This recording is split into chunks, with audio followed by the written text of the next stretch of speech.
Welcome to the Old Guy Bourbon channel. Why do we call it that? Well, because I'm an old guy and that's bourbon. Now, before we get started, please like, subscribe, share, ring the notification bell, leave a comment. You know the drill. Help an old guy out. Today we'll be reviewing a Buffalo Trace product, Eagle Rare, aged 10 years. Now, it's a 90 proof bourbon. Now, a couple things about Eagle Rare. I haven't found a bottle of this where I live in at least 6-7 years, if not longer. It used to be readily available. It used to be my daily drinker. I think it was like $30, and I would buy 2 or 3 bottles at a time. I did have to go to I think they called them Chairman Select stores. I can't remember what they called them, but I had to go across town, a couple stores across town, and I would get them almost every week. You know, there was weeks I couldn't, but almost every week I could get them. I'd buy 2 or 3 bottles at a crack. I would drink a bottle a week probably, and then I had a large stock of them in the basement. And I just kept buying and buying and buying. And at that time, they had moved the age statement from I think it was on the neck of the bottle onto the back of the bottle in very small print. It said age 10 years or 10 years old or whatever. And it was at a time when the age statements were going away. And everybody thought, including myself, oh, they're getting ready to take the age statement away, because that's what they had done. They would take a large age statement, make it small, move it to the back, not just Buffalo Trace, but all the bourbons. And then, you just kind of didn't notice the age statement, and it would just disappear. It was, a little gimmicky, but, so that's what I thought. But now I got this bottle, first time in forever, and the age statement's right there. Big and bold. So I don't know when they moved that back, this bottle. I don't know if it's ever changed. I can't remember exactly. I know it was always in a tall bottle like that. And another thing is, these used to be single barrels, and they would hand bottle them. And then they went to an automated bottling line to save on labor cost and to speed up the process.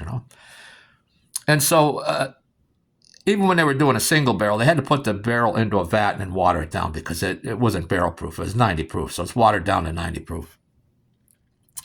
And then they would do another barrel. Well, now with the automated barrel, they got lines or tubing or whatever that runs through this, the vat over to the bottling line. And so they can't guarantee that there isn't bottles that the new batch gets mixed in with the old batch a little bit, but the majority of the bottles would be actual single barrels, although because there are those few that get in there that have that mixture every time they change a barrel, that can't be called single barrels. But these really do act like a single barrel bourbon. Every time you get one, it's going to be different. And I've had, over the years that I was drinking them, I had one bottle. It was just like a fruit bomb, an explosion in your mouth of fruit flavors. I mean, intense. And the nose was just intense and powerful, and it was just a great finish. It was the best bourbon I ever had. And I think I paid like $30 for it back then. And I've had $200 bourbons, and it was the best. And I never had another one like that. And then I've had some that were letdowns. They were just not as sweet, not as flavorful. So, every bottle of this you get, it can be different. Now in Pennsylvania, if you can find these, I think they're $42 now in Pennsylvania. And in my area, I haven't, like I said, it's been at least a minimum of 6 years since I found one. And I think, now it's allocated. I think you have to, you have to know somebody at the state store, the few stores that get it in. I'm sure they have friends and relatives. Hey, shoot me a text when Eagle Rare comes in, or Blanton comes in, or Buffalo Trace comes in, whatever. And I'm sure they do. I mean, I would do the same thing. So I can't blame them for that or begrudge them or anything. But I think that's why it's so hard to get in my area. And I'm not saying you maybe never walked in and there it was and you got one. I'm not saying that couldn't happen. It just hasn't happened for me. So this one I had to get on the secondary market, and I paid $99.99. It's $100. That penny ain't fooling nobody, right? And boy, I hated to do it, knowing that I used to get it for $30, I believe, and knowing now that if I could get it in PA, it's $42, and I paid $100. But I wanted to try this again. So enough of my chattering on. Let's take a look at the color. I would call that a dark gold or a deep copper. It's 2 different colors, but I am a little colorblind, so leave a comment what color you think that is, if I'm even close. Huh? Let's get in on the nose. This one has a pleasant nose. Not over. I've had better noses on Eagle Rare, and I mean, I'm going from memory. It's been years. But on the nose, getting some oak, Some caramel, a little vanilla. We'll get back to the nose. Let's take a sip. I'm anxious to try this. It's been so long.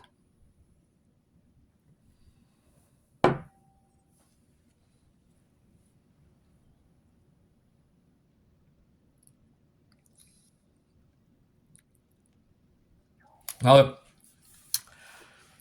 on the palate, this is definitely oaky. It's one of the oakier ones that I can remember. I've had ones with real light oak. This is definitely oaky. This is one, if you do not like oak, this is not the bottle for you. I would say I didn't score a great bottle here. I like oak, but very, very oak forward. But then the sweetness comes through. Some honey, some brown sugar, and some baking spices, I guess. Let's get back to that nose here. Again, getting some citrus. Maybe a little cherry. A little like little black cherry. Again, that caramel vanilla's there.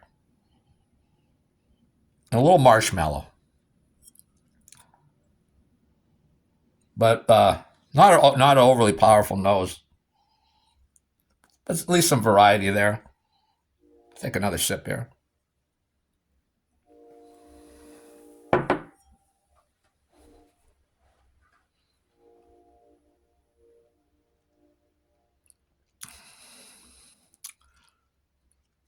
And one thing I didn't mention, that first sip of the day I had, I didn't really notice any ethanol there. So that's a real strong point there.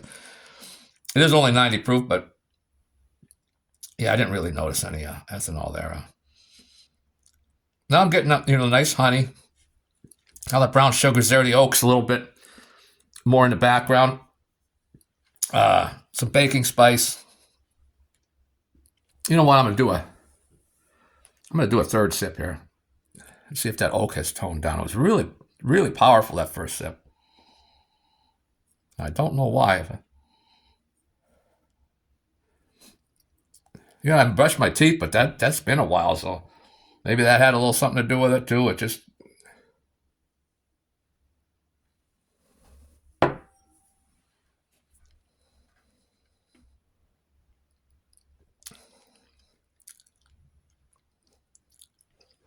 Yeah, that oak's a little still there. Not as that first sip. I don't know why it was so powerful, the oak. Again, but it's still there. It's very oak forward. It is oak forward. I like it. I get that honey sweetness, some brown sugar, a little bacon spice. But it almost on the palate, there's some bitterness. This bottle wasn't worth $100. It would be worth the 42, even 50, I would say. But I had high hopes for it, and I'm not going to slam Eagle Rare because I've had it in the past, and I've really enjoyed it. But I know I've had bottles that were of lesser quality, and this is basically one of those. The finish is relatively short. That sweetness is there on the finish. A little bit of honey again. Some dark fruits. And it's a little bubble gummy, a little bit bubble gummy. I would say there's much better bottles of Eagle Rare out there, and I wouldn't put me off from buying a bottle, but I would not spend $100 again just because I know I could get this bottle again or something similar to this. Now, if I got one of them great bottles I had in the past, I wouldn't have minded $100 because I've had that really high quality lucky single barrel where it was $100 bourbon, but I got it for 30, and now it'd be 42. But I didn't win real big on this bottle. It's not horrible. It's I mean, part of it is maybe I'm expecting for $100. I expected it to be really, really showing me something. But you know what? Nobody twisted my arm to spend $100. That's all I have for today. Please leave a comment if you made it this far, and tell me I'm an idiot for spending $100 on this bottle of bourbon. Hopefully you come back again. See you next time.